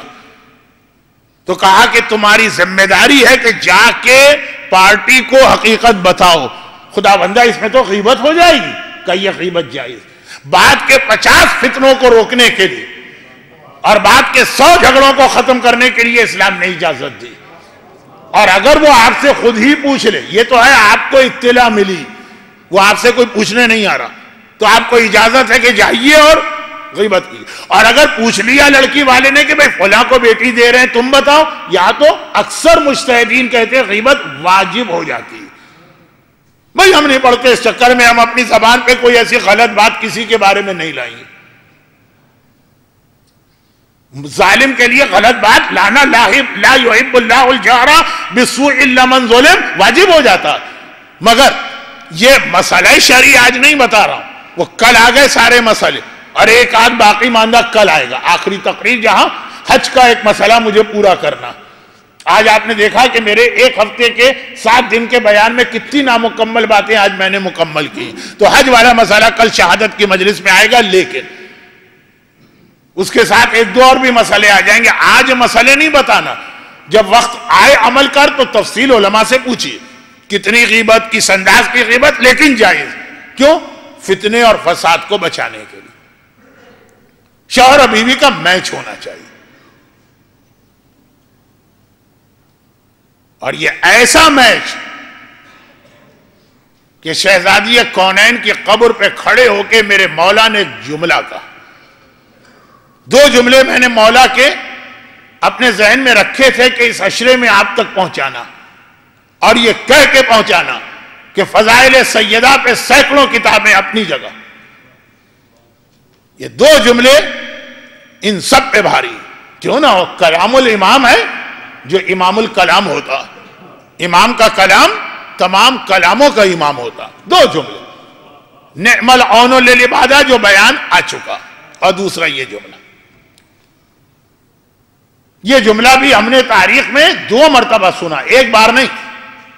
لیکن پہلی بار مولا نے کہا شہزادی کونین کے لیے، جب شادی اس انداز سے کہ مناسبت دیکھی جائے شوہر و بیوی میں. یہ مولا کا دوسرا جملہ. مولا کون ہے؟ مولا حلال مشکلات، مولا مشکل کشائے کائنات. ہم اور آپ کیا چیز؟ ہم اور آپ کیا چیز ہیں؟ اللہ کے رسول کو ضرورت پڑتی ہے اپنی مشکلات میں. علی قل رب ادخلنی مدخل صدق واخرجنی مخرج صدق واجعل لی من لدنک سلطانا نصیرا. ایک معراج کا تحفہ فاطمہ تھی، ایک معراج کا تحفہ علی کی مشکل کشائی تھی. یہ دعا رسول نے شب معراج آسمان پہ پہنچ کے مانگی کہ اے خدا میرے لیے ایک مددگار قرار دے جو ہر جگہ ہر مشکل میں میری مدد کرے. اور اللہ نے شب معراج علی کی مشکل کشائی کا اعلان کر کے رسول کو یہ تحفہ دیا. وہ بھی تحفہ معراج کا، یہ بھی تحفہ معراج کا. علی پیدا ہو چکے تھے، علی کی مشکل کشائی کا اعلان معراج میں ہوا. فاطمہ تو پیدا بھی نہ ہوئی تھی. فاطمہ کی ولادت کا آغاز معراج کی رات سے ہوا. دونوں معراج کے تحفے لے کے علی کے لیے پیغمبر فرما رہے وَجْعَلْ مِن لَدُنْكَ سُلْطَانًا نَصِيرًا. اے خدا، کائنات کا سردار کہہ رہا ہے کہ اے خدا میرے لیے بھی مشکلات آتی ہیں، ایک سلطان، ایک طاقتور مددگار چاہیے. اور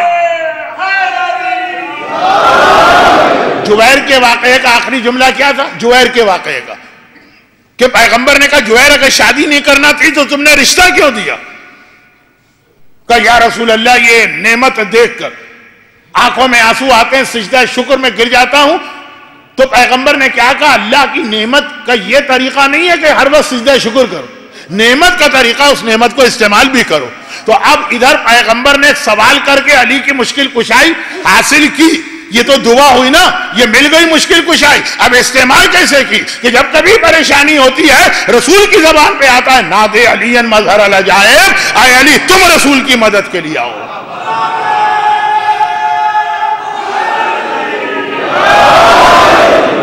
یہ مشکل کشائے عالم، ہر پریشان حال کے دل کا سہارا، ہر ٹوٹی کمر کا پشت پناہ، ہر دکھی دل کے لیے ایک مرہم کا کام کرنے والا، ہر ایک کی مدد کو پہنچنے والا. انبیاء نے بھی مشکلات میں نام علی کو استعمال کیا ہے. پیغمبر نے بھی نادی علی کہا ہے. مگر وہ علی قبر فاطمہ پہ کھڑے ہو کے کمر پکڑ کے کہتا ہے الآن انکسر ظہری. فاطمہ آپ دنیا سے نہیں گئی، آج علی کی کمر ٹوٹ گئی. یعنی اگر علی وجعل من لدن کا سلطانا نصیرہ ہے، اگر علی ناد علی مظہر العجائب ہیں سب کے لیے رسول اللہ سمیت، تو فاطمہ علی کے لیے ناد علی ہیں، فاطمہ علی کے لیے سلطان النصیرہ ہے، فاطمہ علی کی مشکل کشا. یہ ایک جملہ وہ کہے جو سب کا مشکل کشا. میں نے کہا نا کہ جملہ ہم نے 2 بار سنا، مگر پہلی بار تو علی سے سنا، اور دوسری بار کب سنا؟ جب عباس نے آخری سلام کیا علیک منی السلام. مولا حسین میرا آخری سلام لیجئے. حسین نے کمر پکڑ کے کہا الآن انکسر اللہ. مگر فاطمہ تو عباس کی بھی مادر گرامی ہے، فاطمہ تو عباس کی بھی سردار. اس طرح سے شادیوں کا نظام اسلام نے بتایا میچنگ ہو تو حالت یہ ہے کہ کائنات کے مشکل کشا کی مشکل کشا فاطمہ بنتی ہے. دیکھ، اور مشکل کشا کا ہمیشہ یہی طریقہ ہوتا. مشکلات خود برداشت کرتے ہیں، چاہنے والوں اور ماننے والوں کو ان سے دور کیا کرتے ہیں. حسین اپنا اکبر قربان کرے گا تاکہ آپ کے جوان محفوظ رہے. حسین اپنا اصغر قربان کرے گا تاکہ آپ کے شیرخوار بچے ہر پریشانی سے محفوظ رہے. حسین اپنی زینب کی چادر قربان کرے گا تاکہ آپ کے گھر کی خواتین کی چادر محفوظ رہے. حسین سکینہ کی 3 دن کی بھوک و پیاس برداشت کرے گا، آپ کے بچے کبھی فاقہ نہ کرے. اور یہی مشکل کشا زہرا کا طریقہ، ہر مصیبت، ہر پریشانی، ہر زحمت خود برداشت کی، امت محفوظ رہے. کوڑا بھی کھایا، پسلیاں بھی ٹوٹی، گھر کا دروازہ بھی جلا، محسن بھی شہید ہوا، ماتم سے بھی روکا گیا، ابو الحسن کے گلے میں رسی بھی بندھی. بددعا کے لیے کبھی ہاتھ نہ اٹھے، ساری زحمتیں خود برداشت. لیکن ہاں ایک جملہ میں نے کل کہا تھا، اسی پہ آج کے مصائب ختم کر رہا ہوں. یہ مصائب ترتیب سے چل رہے ہیں. گھر کا دروازہ جلا، پھر فاطمہ جوانی میں بوڑھی ہوئی، اور پھر وہ وقت آیا. فاطمہ نے زندگی میں صرف 2 خواہشیں بیان کی تھی جو کل آ گئی، مگر ایک تیسری خواہش بھی ہے. اس کو میں نے خواہش اس لیے نہیں کہا کہ یہ فاطمہ کا حکم تھا، اور اس حکم کے اندر پیغمبر کی وہ حدیث آ گئی، فاطمہ تو بضعۃ منی، فاطمہ میرا ٹکڑا. کون سی، میں کس منزل پہ آپ کو لے جا رہا ہوں؟ فاطمہ کو ماتم سے مطلقہ نہیں روکا گیا. دل تو چاہ رہا تھا ظالموں کا، لیکن حالات ایسے نہ کہ یہ دن کو روئیں یا رات کو روئیں. فاطمہ رو رہی. ادھر بلال حبشی شہر مدینہ چھوڑ کے چلے گئے. قبر رسول بنی، رسول کی قبر تیار ہوئی، بلال قبر رسول پہ آئے، ہاتھ رکھا. یا رسول اللہ، میں قسم شرعی کھاتا ہوں، میں عہد شرعی کرتا ہوں کہ آج تک اذان کہی تھی آپ کے لیے، اب آپ کے بعد کوئی نہیں ہے جس کے لیے اذان کہو. معلوم ہے کہ قسم تو کھا لی، اس کو نبھا نہیں پاؤں گا. جنہوں نے رسول کی بیٹی اور رسول کے گھر والوں کے اوپر اتنے ظلم کیے، تو بلال ان کے سامنے کیا حیثیت رکھتا؟ قسم بچانے کا ایک ہی طریقہ ہے، مدینہ چھوڑ دو. چنانچہ مدینہ چھوڑ کے شام کی جانب جا رہے ہیں. یہاں مدینے میں دروازہ جلا، یہاں مدینے میں کوڑا پڑا، یہاں مدینے میں علی کو گلیوں میں لے جایا گیا، یہاں مدینے میں محسن اس طرح شہید ہوا کہ جنازہ بھی نہ اٹھ سکا، اور بلال شام کی جانب جا رہے ہیں. اب مدینہ جب کچھ ٹھیک ہوا تو مدینے والوں کو ایسا لگا کہ کمی ہو گئی ہے مدینے میں. کس چیز کی کمی ہے؟ کہا رسول تو موت کی وجہ سے گئے، تو موت تو حقیقت ہے. کمی کیا ہے؟ بلال کی اذان، وہ مزے والی اذان، وہ آواز کان میں نہیں آ رہی. کہاں ہے بلال؟ کہاں ہے بلال؟ پورے مدینے میں ڈھونڈ رہے ہیں، بلال نہیں ملتے. بلال راستے میں ہیں. ایک رات کو سوئے اپنے مسافر خانے میں، خواب میں رسول اللہ کو دیکھا، آنکھوں سے آنسو جاری ہے، ننگے سر ہیں. گھبرا کے کہا، یا رسول اللہ، آپ کی یہ کیا حالت ہے؟ کہا، جب میری فاطمہ پہ یہ ظلم ہو جائے، میری بیٹی پہ کوڑے برس جائیں، میں ننگے سر نہ ہوں، میرا گریبان چاک نہ ہو. مگر اے بلال، تم مدینہ چھوڑ کے کیوں آ گئے؟ کہا، یا رسول اللہ، آپ کے بعد اذان کہنے کو دل نہ چاہا.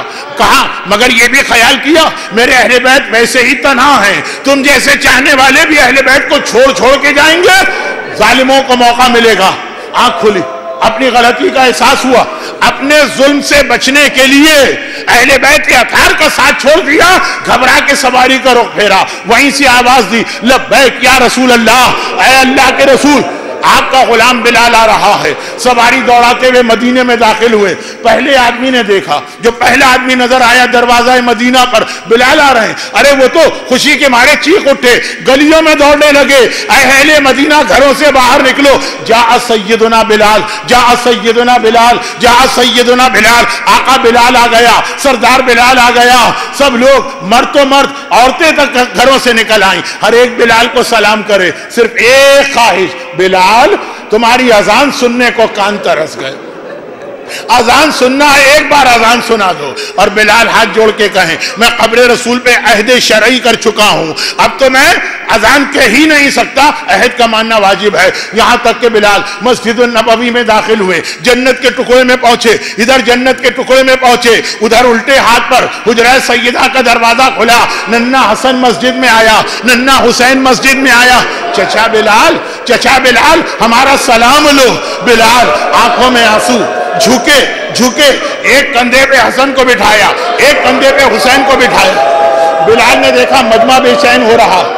بلال نے دیکھا لوگ گھبرا رہے ہیں، کہا کیا بات ہے، بے چین کیوں ہو رہے ہو؟ کہا بلال ہم تو تمہیں اتنی عزت دیں، سارا شہر گھر سے نکلا، جا سیدنا کہیں، ہم تمہیں سردار کہیں، تم ننھے سے بچوں کے سامنے جھک کر انہیں اپنے کندھے پہ بٹھا رہے۔ ہائے بلال، آنکھوں سے آنسو اور بڑھ گئے۔ کہا مدینے والوں اتنا تو مجھے اندازہ تھا کہ اب یہ وہ شہر نہیں رہا جو رسول اللہ کے زمانے میں تھا، لیکن سوچا بھی نہ تھا کہ اتنی تبدیلی آ جائے گی۔ بلال اگر بلال کے کندھے پہ حسنین بیٹھے تو تمہیں تعجب ہے، یہ تو وہ شہزادے ہیں جنہیں میں نے رسول اللہ کے کندھوں پہ بیٹھے دیکھا۔ ارے یہ تو بلال کی خوش قسمتی ہے کہ حسن میرے کندھے پہ بیٹھ گئے، رسول اللہ اس حالت میں مسجد میں آتے تھے۔ ادھر بلال مدینے والوں سے فریاد کر رہے، ادھر حجرہ سیدہ کا دروازہ دوبارہ کھلا، بلال ہی کے ملک کی رہنے والی فضا آئیں، ایک جملہ کہا، اسے آپ صحیح معنوں میں اسی وقت سمجھیں گے جب کربلا کا ایک جملہ اس سے ملاؤں گا۔ فضا مسجد میں آئیں اور کہا بلال پہلے تو میری شہزادی فاطمہ کا سلام لو۔ نہیں آپ نہیں سمجھے، کربلا پہنچیے، حبیب ابن مظاہر آئے ہیں، پردہ ہے۔ زینب نے کہا حبیب، زینب تجھے سلام کہتی ہے۔ حبیب غش کھا کے گر پڑے، شہزادی ہم جیسے ادنا غلاموں کو سلام، یہ تو زینب کی بھی سردار ہے، فاطمہ زہرا کا سلام۔ بلال کا سارا جسم کانپ گیا۔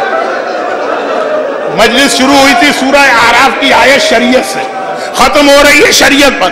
فضا نے کہا اور بلال میری شہزادی نے ایک خواہش ظاہر کی، گھر کے یہ حکم بن جائے گا بعد میں، خواہش بابا کے بعد بابا کا نام سننے کو میرے کان ترس گئے ہیں، ایک بار اپنی اذان سناؤ۔ اب بلال ایک لمحے کے لیے چکرا ہے، ہاتھ جوڑے، کہا کہ فضا شہزادی سے کہنا میں قسم کھا چکا ہوں، رسول کی قبر پہ قسم کھا چکا ہوں، یا رسول اللہ آپ کے بعد آپ کے علاوہ کسی کے لیے اذان نہ کہوں گا۔ فضا گئی، فوراً آئی، کہا بلال میری شہزادی نے کہا ہے تمہیں فاطمہ کے حق کا واسطہ ایک بار تو اذان کہنا۔ اور فوراً بلال کی سمجھ میں آ گیا فاطمہ کون ہے، فاطمہ خیر نہیں، فاطمہ تو بذات منی، فاطمہ رسول کا ٹکڑا ہے، فاطمہ کے لیے اذان کہنا رسول ہی کے لیے اذان کہنا ہے۔ فوراً بلال گلدستہ اذان پہ گئے، اللہ مسجد النبوی میں آپ کو لے جائے گا تو بلال کی اذان کی جگہ ہے، بلال گئے، ایک مرتبہ کہا اللہ اکبر، اور یہ جملہ شروع مجلسوں میں آیا تھا تیسری یا چوتھی میں، ہر نماز سے پہلے رسول فاطمہ کے حجرے میں جاتے تھے، وہاں سے نماز پڑھانے آتے تھے، اللہ کے پاس آنے کے لیے زہرا کو وسیلہ بناتے ہیں۔ چنانچہ ادھر بلال نے کہا اللہ اکبر، فاطمہ حجرے میں بے چین و بے قرار ہیں، چاروں طرف دیکھ رہی ہیں، بابا اذان شروع ہو چکی ہے، نماز کی تیاری کریں۔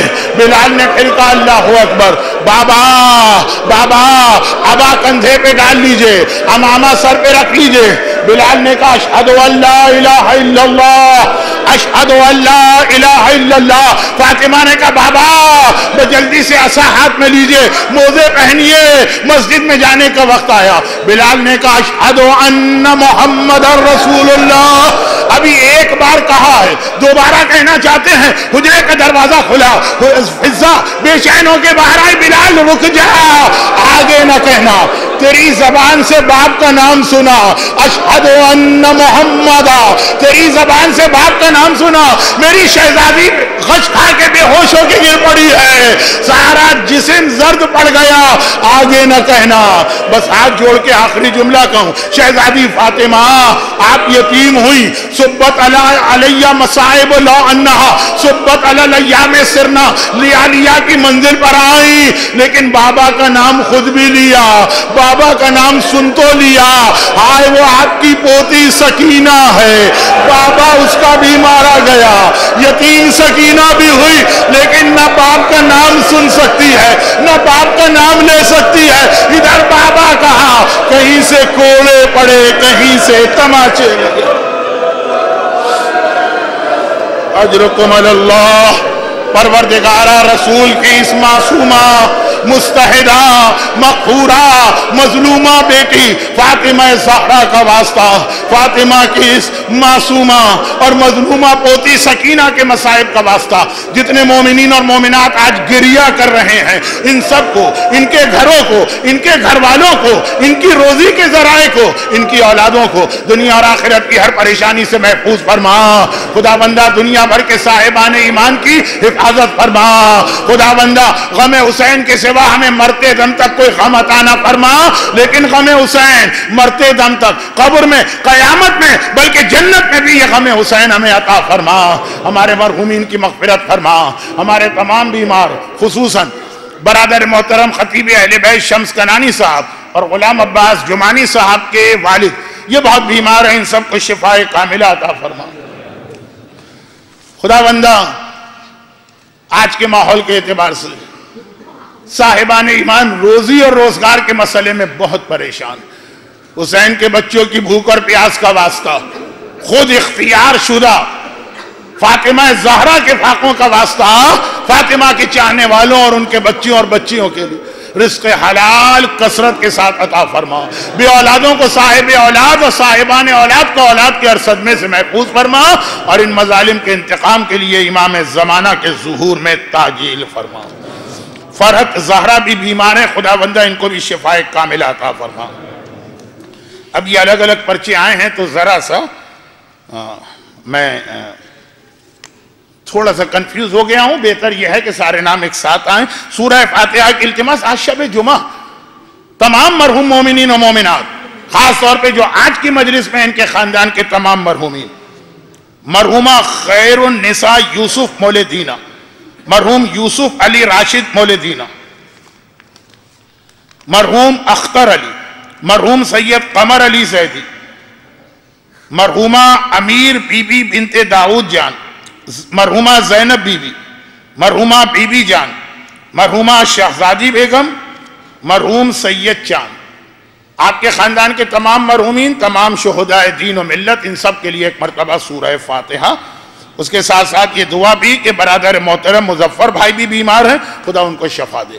بسم اللہ الرحمن الرحیم، الحمدللہ رب العالمین، الرحمن الرحیم، مالک یوم الدین، ایاک نعبد و ایاک نستعین، اہدنا الصراط المستقیم، صراط الذین انعمت علیہم غیر المغضوب علیہم ولا الضالین۔